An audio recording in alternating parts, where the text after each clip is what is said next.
বেড়িবাঁধ থেকে ধানমন্ডি ঝিগাতলা যাওয়ার সহজ পথ কালুনগর সড়ক রাস্তা প্রশস্তকরণ ও ড্রেনেজ লাইনের কাজ শুরুর পর মাঝপথে উধাও ঠিকাদারি প্রতিষ্ঠান। রাস্তা ব্যবহারে স্থানীয়দের দুর্ভোগ বেড়ে চলেছে।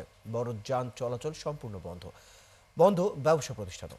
সিটি কর্পোরেশন বলছে অসমাপ্ত কাজ শুরু হবে শীঘ্রই। বিস্তারিত সুমন মাহমুদের প্রতিবেদনে। বেড়িবাঁধ হাজারীবাগের কালুনগর রোড ধানমন্ডি জিগাতলা যাওয়ার অন্যতম ব্যস্ত সড়ক, কিন্তু গত এক বছর ধরে এই রাস্তায় চলাচল মানেই ভয়াবহ এক অভিজ্ঞতা।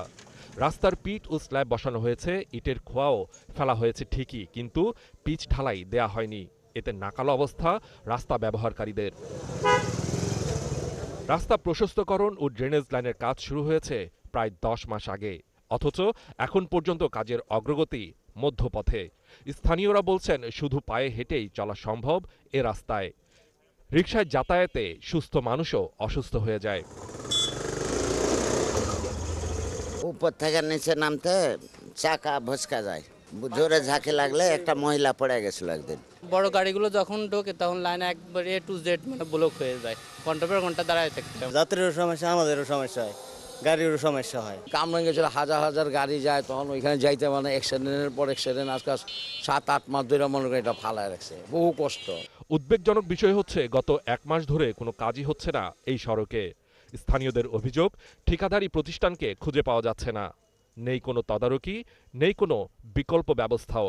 প্রায় 17-18 মাস যাবত এই রাস্তার কাজটা বন্ধ আছে। কিছুদিন আগে আমার ভাগিনারই আর কি মেডিকেলে নিয়ে যেতে চেয়েছি, তো আসার পথে আর কি এখানে এই রাস্তা থেকে মানে নিয়ে যাওয়ার সময় আর কি আমরা মানে রিস্কার থেকে পড়ে গেছিলাম। ব্যবসায়ীরা বলছেন দুরবস্থার কারণে আর ক্রেতা আসে না।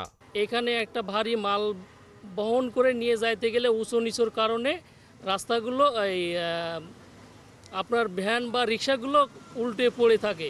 তার জন্য এখন যে অবস্থায় আছে, পার হয়ে যাইতে গেলেও আধা ঘন্টা 1 ঘন্টা এইখানে টাইম চলে যায়। মানুষের দুর্ভোগ লাঘবের জন্য রাস্তাটির কাজ শেষ করা অত্যন্ত জরুরি বলে মনে করছেন স্থানীয়রা। বরাবরের মতো সিটি কর্পোরেশন আশ্বস্ত করল খুব দ্রুত কাজ শেষ করা হবে। লোকদের সাফারিং হচ্ছে ঠিকই, কিন্তু আমরা এর বিকল্প কোনো রাস্তা আমরা দেখি নাই। তো সেই প্রেক্ষিতে আমরা যত দ্রুত সম্ভব এই কাজটি শেষ করার চেষ্টা করব। এ রাস্তায় প্রতিদিন হাজারো মানুষের যাতায়াত। সেখানে দীর্ঘ সময় ধরে এই দুর্ভোগ শুধু নাগরিক ভোগান্তিই নয়, এটি একটি ব্যর্থতা নগর ব্যবস্থাপনার। সুমন মাহমুদ, ৭১, ঢাকা।